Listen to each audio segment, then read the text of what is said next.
Farg'ona viloyatining So'x tumanida qachondir odam qadami yetgan g'or bor ekanini eshitib, manzilga yo'l oldik.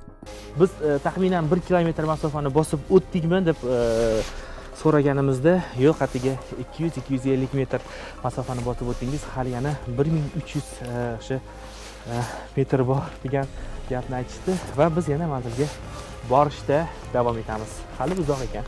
Tuman markazdan 3 kilometr uzoqlikdagi g'or yoniga borish oson bo'lmadi. Axir dengiz sathidan taxminan 300 metr yuqorida joylashgan.